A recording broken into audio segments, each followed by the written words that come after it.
Hello guys, today we're going to talk about loans, and this time, since it's a lot to write, I'm not going to write it with you or else this notes video would be like half an hour long. So I already have it written and I'm just going to zoom in and out to talk about the certain things. So I would recommend pausing the video when I talk about something, writing down the definition, and then playing it to hear me talk about it. But let's go ahead and get started. First are some different types of loans. There are all kinds of different loans, but these are just the ones I'm going to talk about. First one is a home loan. So if you would like to take out a loan in order to buy a house. Then an auto loan, which is if you want to take out a loan in order to buy a car. And the next one is a small business loan. So this is if you would like to start up a business, just yourself or with a friend. You can take out a loan just to get you started and then pay it back later when your business kind of takes off. Or if you have a business but it's not doing so well, like during COVID, people had to take out small business loans because no one was traveling and coming to their places. So people had to take out small business loans then.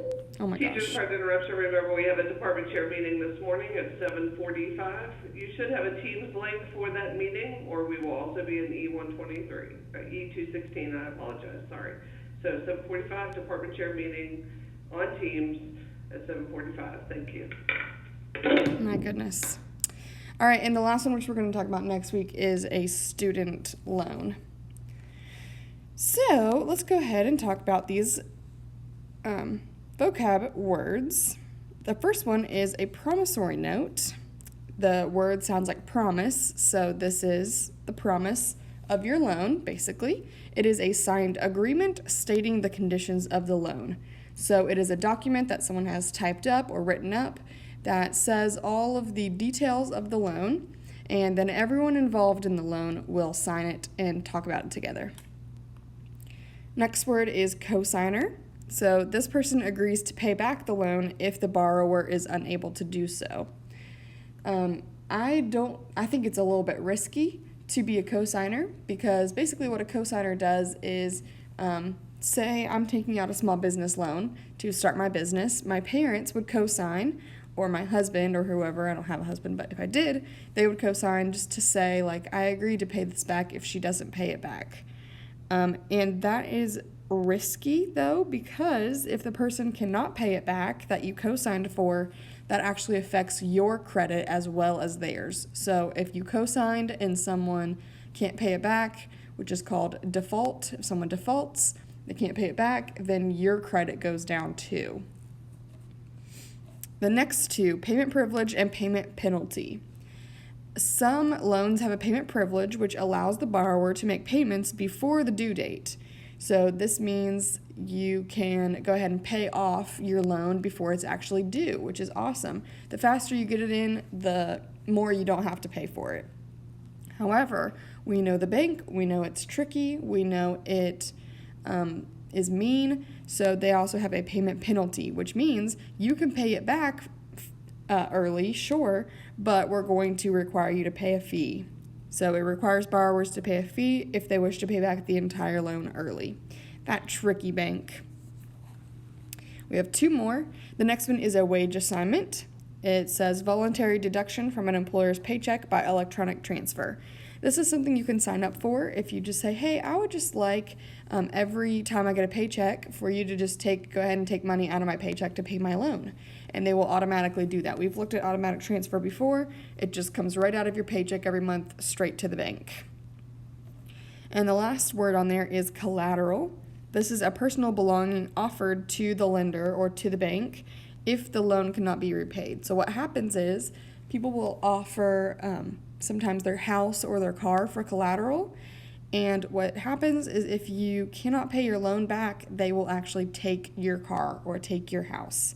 So this is really risky. Again, I would not recommend that. Usually this is for people who don't really have any other choice. They don't have anything else to offer besides their house or car.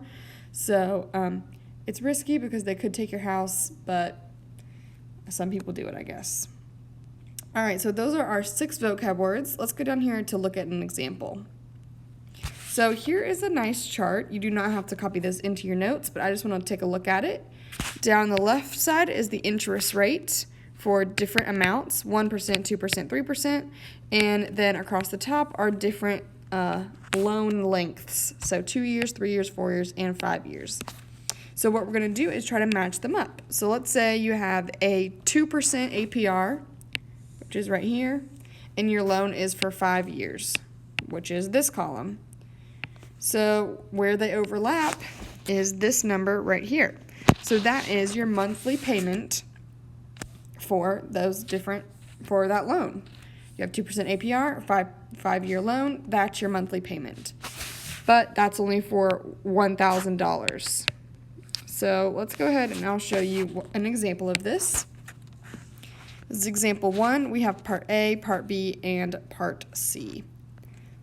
So part A says, what is the monthly payment for $4,000, 2 years, 4%?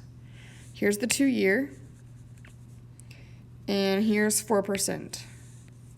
So they cross right at this, 43.42. So I'm going to write that down, 43.42. However, that's only for $1,000, and our loan is $4,000. So all we do is we multiply 1,000 by 4. Multiply by 4. If we multiply 1,000 by 4, we get 4,000. And so let's multiply 43.42 by 4. Oops, not by 2. By 4. And that number is $173.68.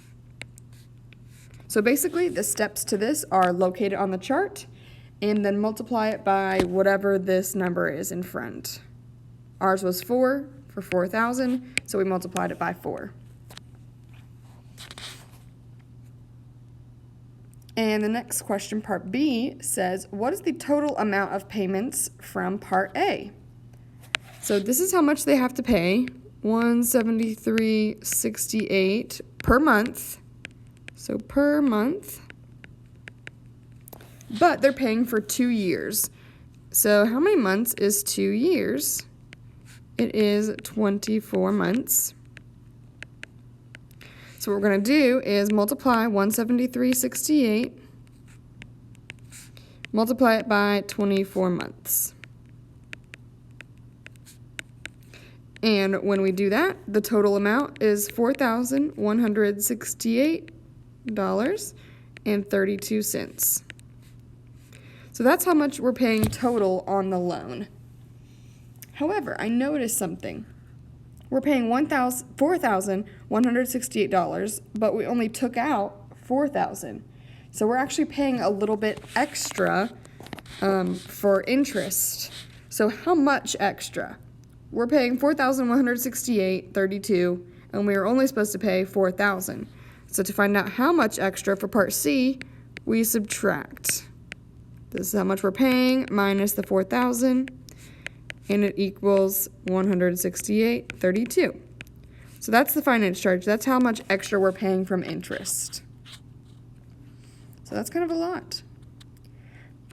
But that's the first example. So this is if we're given a chart. What if we're not given a chart? If we're not given the chart, we have to use the formula. So this is the monthly payment formula. It is M monthly payment equals the principal, P, times R over 12, where R is the interest rate, times 1 plus R over 12, to the 12 times T power, T is in time, and then over 1 plus R over 12 to the 12T power minus 1. And here's what all those things stand for, but we're pretty much used to this by now. We know T is time, P is principal, we know all of that. Okay, so here's that formula. We are going to use this formula to do this question, and I will do it with you. The total amount for a car is $28,176. Mark plans on taking a 4-year loan at an APR of 3.12%. What is the monthly payment? So I went ahead and wrote the, the answer's there too, but I went ahead and wrote the formula again, and then over here I'm just going to plug it in. So first step is P. He needed $28,176. That's our P. times r over 12. Remember, here's our r, 3.12, but we have to convert that into 0.0312 times 1 plus 0.0312 over 12 to the 12 times t power. How many years is it? Right here, it is a 4-year loan. So times 4.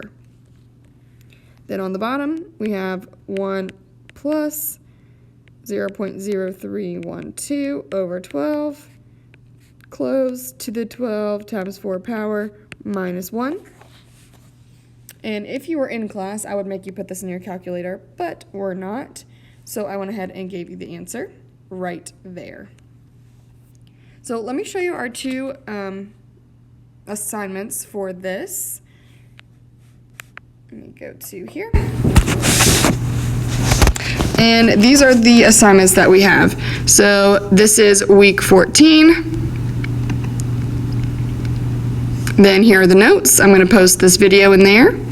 And here is the assignments. So there's actually two for this one. The monthly payment chart is first. So let's look at that one. Monthly payment chart is very easy. I'll help you with the first one. So this first one, here's the problem. 41%, 5 years, 3%. Oh, $41,000, 5%. Oh my gosh, I cannot speak. $41,000, 5 years, 3%. So we go over 3% for 5 years. Okay, right there, we click on it. So that's the number that we use, 1797. So step 2, we find how much the monthly payment is going to be. So 1797, this is for 41,000. So we multiply it by 41. And then you click the answer. Same thing for this one. 3%, 2 years, 3%, 2 years. There we go. And it's for $7,000. So for step 2, multiply it by 7. So that's all for the first assignment, monthly payment. For the second assignment, I made two different ones, one for Group A, one for Group B, because Group B had the calculators here, but Group A does not. So I'll just do the Group A one. It's called Find the Error. And for this, I have done a monthly payment problem incorrectly. So there is something wrong with this problem, and all I need you to do is select the answer that, what did they do wrong? So did they switch the amount of years in the APR? Did they move the decimal? They didn't move the decimal over? Did they use the wrong principal, or did they put the year in the wrong place? So look at it, study the formula, and really see what they did wrong, okay? And there are 4 of those. So down here you can see there's 4, and all you have to do is say what they did wrong. So those are the assignments that we have. This other one is for the next video. So go ahead and, if you want to, start on those assignments and then join me back for the next video later.